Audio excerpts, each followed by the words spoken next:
किया है। अच्छा सर, ये अगर ऐसा है तो फिर ये जो वेद में जो इंद्र का जिक्र है, इसका मतलब वेद भी फिर हम्म। बाद में ही हो गए? फिर वेद को ये बताते हैं कि हाँ, 3500 साल पहले पहले।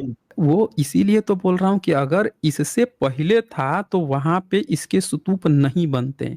स्तूप हम्म, बने हुए 7वीं सदी में देखे गए हैं, यानी 7वीं सदी तक भी वो बुद्धिज्म का हिस्सा था। इन्होंने 7वीं सदी के बाद से अब वेद को ही, क्योंकि उस समय कोई देवी देवता था नहीं, अब बुद्ध को इनको बनाना नहीं था, तो इन्होंने शक्र को ही अपना बना लिया कि हम इसकी उपासना, तभी तो ये लिखते हैं, हे शक्र गायों को लूट लाओ, अल्लाह के हम पे बंटवारा करो। शक्र इनका इंद्र गया और कृष्ण को मार के आया, घोड़े पर बैठ के गया।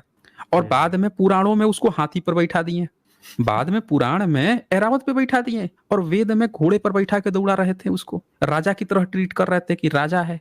तो वो कहां से आया? इन्हीं से आया। अब कनिष्क के गंधारा आप देखेंगे तो वहां पे बहुत सारे मिलते हैं, मूर्तियां मिलती हैं, बहुत सारे प्रमाण मिलते हैं कि बुद्धा बैठे हैं या दोनों बगल ब्रह्मा और इंद्र लेके खड़े हैं, अब बौद्ध भिक्षु के रूप में बुद्धिस्ट चीवर पहन के खड़े हैं दोनों।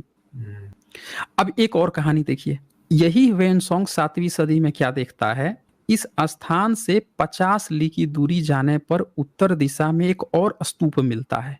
देखिए, सम्राट अशोक ने जो 84,000 स्तूप बनवाए थे ना, वो बुद्धा से अब बुद्धिज्म से जुड़े हुए बनवाए थे। अब यहाँ पे जो स्तूप, एक और स्तूप मिला, वो क्या था? शामक बोधिसत्व का। ये बोधिसत्व है, शामक बोधिसत्व। अब शामक बोधिसत्व कौन है? यहाँ 1 नंबर लिखा है, नीचे आप देखेंगे तो यहाँ आप देख सकते हैं कि यह वृतांत दुकुल के पुत्र श्याम का मालूम होता है, जिसका वर्णन शाम जातक है।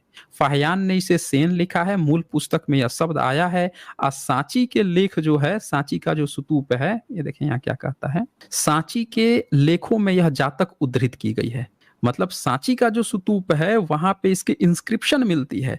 और सबसे खास बात क्या है कि ये नीचे देखिए, बाद में रामायण में भी ठीक ऐसी ही कथा श्रवण की है। ये देखिए ध्यान से, मतलब जो 7वीं सदी में जिसके स्तूप बने हुए थे बुद्धिज्म में, जो जातक कथा है शामक बोधिसत्व, इसको इन लोगों ने श्रवण कुमार बना के रामायण में घुसेड़ लिया आपने।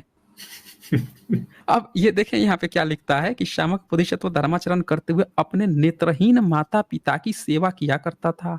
डिट्टो एक स्टोरी। दिन जब उस हाँ, एक दिन जब वह उनके लिए फल लेने गया था, राजा से जो शिकार खेल रहा था उसका सामना हो गया, और अनजानेपन से राजा का एक विष बाण उसके शरीर में लग गया, परंतु उसका धार्मिक बल ऐसा प्रबल था जिससे उसका कुछ भी अनिष्ट नहीं हुआ। देवराज इंद्र उसके धर्माचरण के प्रति करुणा से भरकर कुछ औषधियां लेकर आए, और इन औषधियों के प्रभाव से उसका घाव अच्छा हो गया, इसमें जिंदा हो जाता। अब देखें, देवराज इंद्र कौन है? ये बुद्धिज्म का है, इससे भी आपको पता चल गया।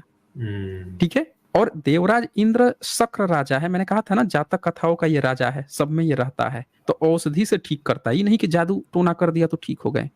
अब ये ऊपर देखें, इनका नाम क्या है? शामक बोधिसत्व। अब ये बताएं, 7वीं सदी का अगर ये ट्रेवलर ये कहानी नहीं लिख के गया होता, अगर आज हम उसके नोट्स को नहीं पढ़ते हैं, तो हम लोग तो यही ना सोचते हैं कि नहीं, ये तो ब्राह्मणों की कहानी है, ब्राह्मणों ने अपने मन से लिखी है, कैसे भी करके लिखी है, हमारी नई कहानी है। आज जो नहीं पढ़े हैं इसको, वो तो आज भी सोच रहे हैं कि श्रवण कुमार ये सब तो उन्हीं सब का है, हमारा थोड़ा ही है, उन्हीं सब का है। हम्म, मतलब बुद्धिज्म की हर एक चीज, हर एक जातक कथा को उठा के इन्होंने अपना धर्म ग्रंथ बना लिया है।